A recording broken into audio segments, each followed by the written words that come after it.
20 quid is, that's fantastic. Best racing game PS2. I'd say it's the best racing game on any machine. Absolutely. Yeah. It's fast, it's sexy, it's keep you going for ages. Loads to do. Cars handle brilliantly. Yes, they don't dent, but who cares? Yeah, there's loads of them. Rallying's easy to get into, very satisfying. It's one of the most polished games on our machine. Yeah, I agree entirely with that. It's absolutely fantastic. It sort of makes you wonder why anybody else would bother, really, because it really does the business of practically everything it tries to do. Replays are fantastic as well. Yeah, it's great. It's amazing that we're still doing really well in the charts and everything. It's a platinum thing. It's amazing that there's some people out there that don't already own it, and that's a great shame. They don't treat themselves. There's very little thought about this. It's one of the fastest FPS engines on the console, and it's just brilliant. Classic game. Yeah, it's all about it's classic on PC. PS2 version is. I mean, actually, the models are even more detailed on PS2, and the engine can handle flinging it all about really, really well. Works really well on joypad as well. The auto-aiming thing I found that a little bit annoying. It kind of helps you out a little bit too much with locking onto stuff. But the story sucks you in. Yeah, it's all for me. It's all about the story and Sonic Dogs. Sonic Dogs and the constant discovery. You have absolutely no idea what's going to be around the next corner because it's got this bigs from another world kind of and the sci-fi type base. Literally anything can happen. So. Yeah, a lot of games have tried to copy it, but none have bettered it yet. No. Yeah, I mean the weirdest thing is playing something like Red Faction and then coming back to that, and you realise, oh yeah, this is the master of quality. On the great crusade toward which we have the big one. Yeah, it is a big one. It's very eagerly awaited. Eyes of the world are as we say. But it doesn't quite scrape the 90, does it? Not quite. It's great. Honestly, I had a really good time. The first level, absolutely amazing. You know, everybody who played it, playing it on a big telly with speakers around you, you're actually genuinely scared for your own life. After that, though, you know, it's still great, but it never quite does the first level oof thing again until Arnhem, which is actually again brilliant. Right. What's the problem there? Is it kind of level design, so it kind of starts letting it down? It's just after the first level, during the first level, you're in D-Day, which is what we're doing here, and it's amazing. It's atmospheric. You're going, oh Christ, there's bullets everywhere. But then you realise that under this brilliant level design, it's still actually, it really does come across as a video game in the later levels. Even this first level, basically, you run towards people, give them cover in fire. Find the next one, give him cover in fire, then do the next thing. You don't realise in this mission, because it's so well put together and exciting. It's quite clever. You know, I mean, this is brilliant. This is like being in Saving Private Ryan. But after a while, you're going, the Germans have left another oil barrel by their checkpoint, have they? That's very clever. You know. But, you know, I mean, it does take you ages to notice because it's so well put together. It's just it looks fantastic. Quite terrifying. Yeah. They've kept it very real. Yeah, I'd recommend, after listening to the commentary, just listening to the sound for that bit, because you just don't realise how brilliant the sound is. Like, the surround effects are amazing. Really? Bullets zipping past your ears. Yeah. It really is phenomenal. But yeah, great. War. It's not fun, only it is. It's brilliant. Makes a very good video game. In real life, though, this I shouldn't imagine. It does get home how horrible it all is. I can laugh about it now, but at the time it's terrible. So where are we now? This is Operation Market Garden around here. Strangely enough, they've taken out the bit where the smoke really obscured you going. Oh no, this is still Operation Market Garden. This is a nice example of how your mates sort of help you out in the set pieces and stuff. Unfortunately, you can't actually order them about, and sometimes they can't be killed by anything because you're waiting for a set piece where they get killed, which feels a bit strange and wrecks the realism slightly, because you can actually shoot your own men, and they sort of go, "Oh, what'd you do that for?" and then carry on running around. But yeah, I mean, it doesn't really spoil it too much, and there's nothing worse than a game where you have to mollycoddle people or you fail the mission. That just really annoys me. Yeah. Annoyed me in like Ico, and it annoyed me in Metal Gear Solid. So I don't mind that too much. But here, at first you're going, oh, which ones are the Germans? But then you realise you can't kill your own men from that machine gun turret. So. Little tip there. Yes. My other top tip, I don't know whether I do it on here, but clout people with the butt of your rifle. It's brilliant. The melee combat's fantastic because you're really doing a lot of sort of streety infighting.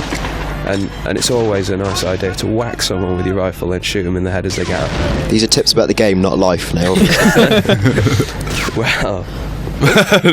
No, it's just about the game, Joel. Good. I was told this game took 40 hours to complete. Is that the case? No. There's 19 missions, I think, and it took me about a day and a half of sort of play, fairly full-on play. So probably I reckon there's probably about 12, 15 hours in there. No multiplayer, which is a bit of a downer. King of Iron Fist returns. It's a good game. And it's a very great. good game. Yeah. Very, very good game. Joel. Well, I wasn't sure about this. I spent a lot of time down our local arcade and I wasn't very happy. But that was partly because their cabinet's got a rubbish front. And it turns out it's great. The walls work really well. There's lots of new moves. The two proper new characters, Steve and Craig, are very good. Combat's rubbish. And my favourite character, Lai, has got a couple of decent new moves, including that one. So, and the water's really nice. Oh, brilliant. Isn't it just Tekken that was Tekken 5 years ago? Just looking a little bit swizzier with new clothes. It is still Tekken, yes. And if you don't like Tekken, then you're not going to like it. It's got the Force mode now, though, hasn't it? There was a Force mode in Tekken 3, but the Force mode in Tekken 3 was rubbish, and it's now really good. It feels like you're playing a proper beat-em-up rather than some cobbled together thing. Now, this isn't out over here yet. Probably going to be out, or you can bet your bottom dollar November. Yeah. But Virtua Fighter 4's out over here. How do they compare? Tekken's a lot more accessible in Knockabout, I think, and arguably, well, I would personally say it's a better game. Virtua Fighter, as you'll see elsewhere in the mag this month, has a lot of depth to it. There's a lot of stuff that you can do if you're really into your fighting games and you want to train the character up, or or really get to grips with a very complex fighting system. Whereas this is more your reactions and your classic, memorise a couple of 10 strings and then get straight in and kicking people's faces in. Can you damage the casino? Yeah, you can smash pillars and stuff. There's nothing as cool as Dead or Alive 2 where you kick people out the church window and stuff, but there's the occasional nice touch. You can jump off the walls as well. It's just me and you fighting. You'll know if Lee wins. So, no. I just love it's really nice to have a solid, solid proper backgrounds that don't float around off the the play surface. Yeah, there's some really nice touches in there as well. Like you can actually whack the spectators in one of the levels, which I haven't seen since Pit Fighter. On the old. Hello. Anders back. Welcome. What's the point of combots and Combot's just a character for show-offs. Is Combot just a Mokujin? Yeah, Combot's basically Mokujin, and if you use Combot, then I don't know. But I don't really see the point. I'd like to have seen him just put another nice character in, or even leave someone like Bruce or Ganryu in. I mean, who doesn't miss Ganryu? The lovable fat sumo man. I miss him already. Maybe he's in the panda suit. We can always pretend. And this is the Force mode, which is really cool. Force mode, Play it with Lai. I can't say enough about Lai. And it's a bit like being Jackie Chan. He's got all these cool Drunken Master styly moves, and as you can see, the walls actually come into play a bit because you can flip off them and bosh people into them. And it's actually a much better game than, say, either Extinction or The Bouncer. Just this little bit? Yeah, but it only lasts for a quarter of an hour, so don't get your hopes up too high. And it's got chickens as well. Yeah, there's lots of nice comedy touches. Brilliant game. Virtua Fighter 4 is the best one. No, you give us the same mark as Tekken Tag. Yeah. Take the benefit of hindsight. You like this more? Well, Tekken Tag, very good at the launch of PS2, but now, it's still Tekken.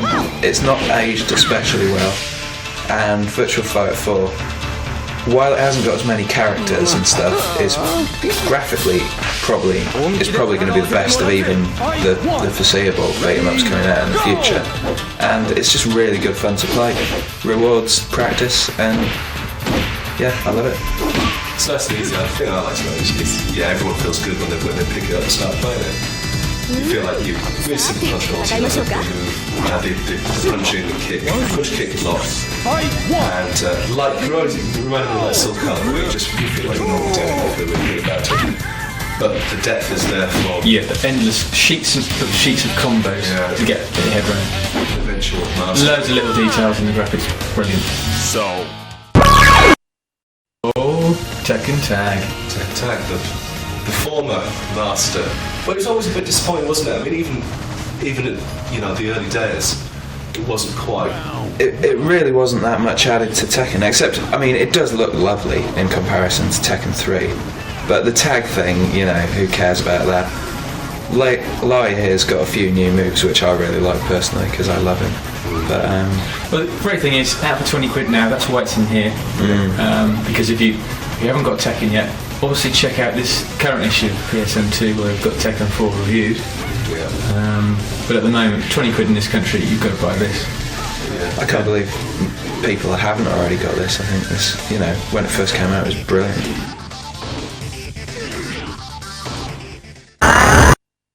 Premier platform game, although still not perfect. Not perfect, but I loved it. I thought it was brilliant. It's kind of that very good combination of standard platforming and then like interesting vehicle bits and lots of puzzles and stuff. It's good. Yeah, it's certainly sizey and it looks great. I was concerned with the little bit sort of aimless wandering, and I didn't like the flyy bits at all. I really like the flying bits. That's why it's in the must buy. It appeals on so many different levels. It's got a lot of stuff to it. Yeah, it's rewarding. It's big. It's just. I think it's the right length. It's really annoying though. I mean, that's the only thing I bring up. He's an annoying character who I'm sure they'll alter for the sequel. Well, perhaps remove. Capcom's Maximo.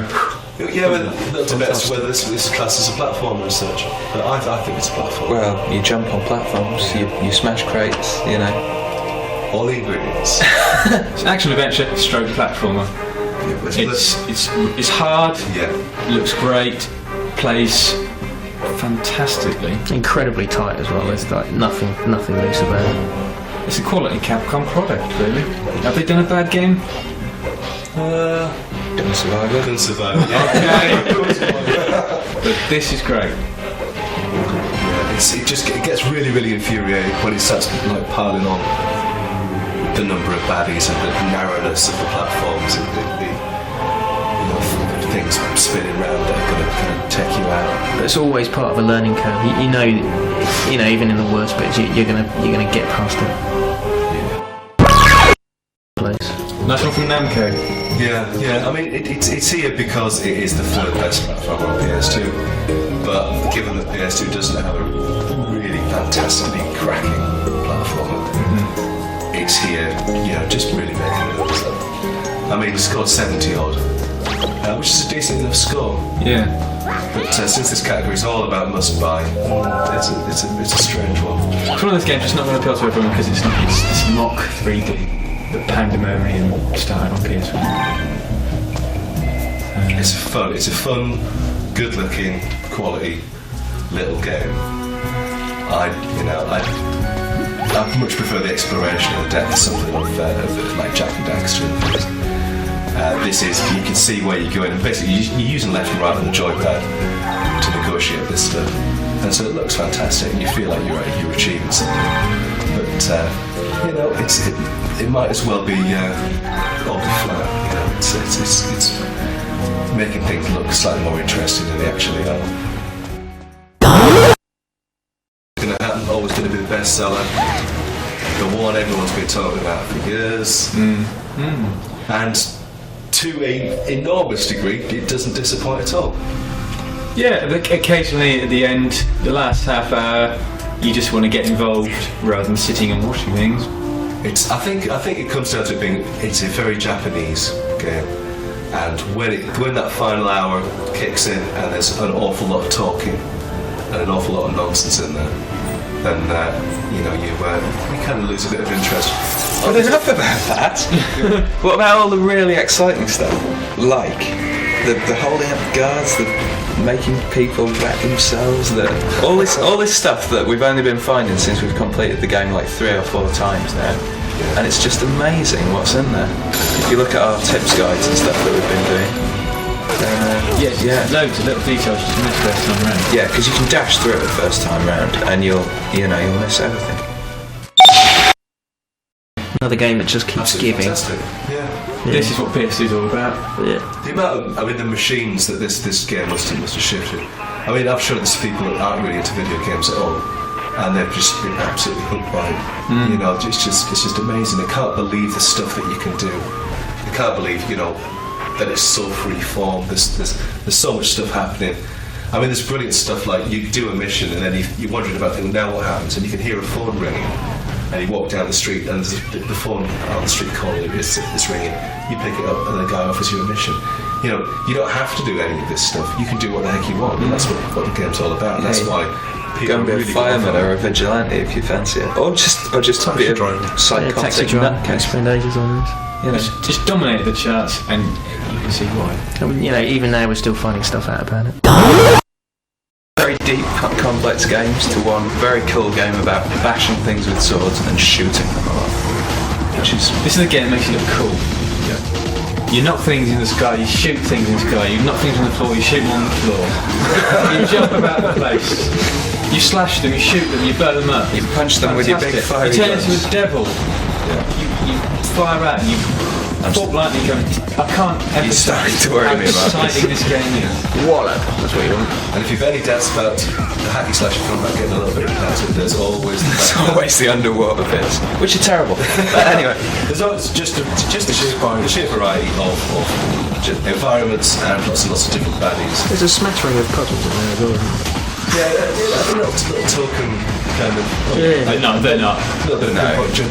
Alright, yeah. to their credit, they just don't get in the way of the shooting. It's fantastic. It is very, very good. It's got everything that an RPG should have in it. They've yet to bolt one up, really, haven't they? Yeah. 8 was a bit different. Yeah, that's it. Only with kind of hindsight. Yeah, true. This looks great though. I want to play this. Yeah. I still think it's one of the most colourful games on PS2. When you get the kind of usual brown, turgid stuff we get through the office.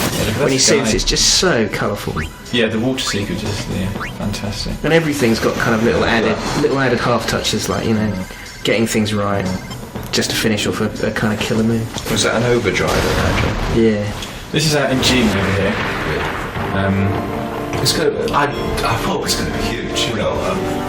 I think it really deserves to be. It's all the care, all the detail, all the time that they put into it, and just the fact is, if you wanted to dedicate your life to it, just like all the previous Final Fantasies, you can simply lock yourself in a room for a month. And it's got the most important thing, that it's got a plot with characters you actually care about. In so many of the games, you really don't give a toss, but you do care about this lot. an extreme sport? Yeah, it is. And it's extremely good. Hey! No, it is absolutely tremendous. Yeah. There's the graphics are great. It moves. For me, it's the way that it moves and the way that it's really, really solid. And when it falls over, when it hits things, it's all really very believable. And the way that the sort of friction of the board reacting on edges and this sort of stuff, it's you just feel like it's real. And it's the only game we've taken online on PS2 so far. It was really good. It was fantastic. Yeah. The highlight for me was playing the Americans. Very good. They're a real groundbreaker in every. Yeah, the other good thing about it, speaking from a more sort of hardcore gamesy point of view, is it's just so rewarding finding lines and being incredibly good at it. I mean, if you look at what's coming up in our Pro Dojo section, then there's just people who are amazing, who've found the right lines through the levels. They've got the reverts and the flatland tricks down so well that you could play it for months and still be getting better at it. it's a bit of a shame that there's cheat codes out there that sort of ruin the fun of being really good at grinding and balancing, but there we are. Oh, the bane of our lunchtime. Yeah, this is it. The cleaners can't clean the office because it's littered with bodies playing this every night. It's quite upsetting actually. I could do with getting more sleep. But yeah, feels a lot like football, but plays just enough like a video game to be absolutely brilliant. Yeah, it really does know what it's doing. You know, if you play from a close-up camera, it looks great, but you've got to play from a further away camera, so you sort of get to see that bit more of the action. So you kind of like, you're not really sort of seeing the graphics at the best right there. But for it being football on a joypad and the guys with the ball doing what you want them to do, that's absolutely unbeatable. It is. At the moment, the current state of play of football games, this is the one you want.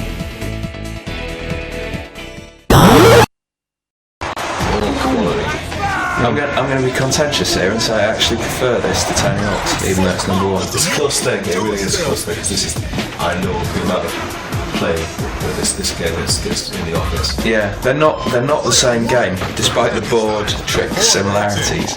Because one of them's very hardcore, that being Tony Hawk's, and Tricky's more, you can pick it up, have a blast on it for 20 minutes, and you can be great at it, and it's just really good fun. There's the exhilarating feel of blasting downhill and doing massive stupid tricks. Yeah, PSM2 broke SSX as well, and I'm pleased to say the sequel tops that. It's fantastic. And also what they've done with the extras and things, it's just everything a sort of next generation game should be. In terms of I've actually watched all the DVD stuff a couple of times because it's so exciting. You know, songs, everything. Look at that afro too. Look at the physics, Joel. I can't say enough about individual physics on clothes and stuff.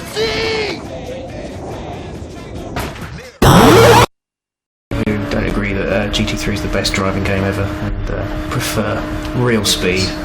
Real speed and the possibility of instant smashy death. This is much more fun. A real video game, this. Yeah. And just I don't know, just absolutely Herring them on. Yeah, rips you up inside because he's developed by Criterion, guys who did Airblade, and it's a polished British coded game.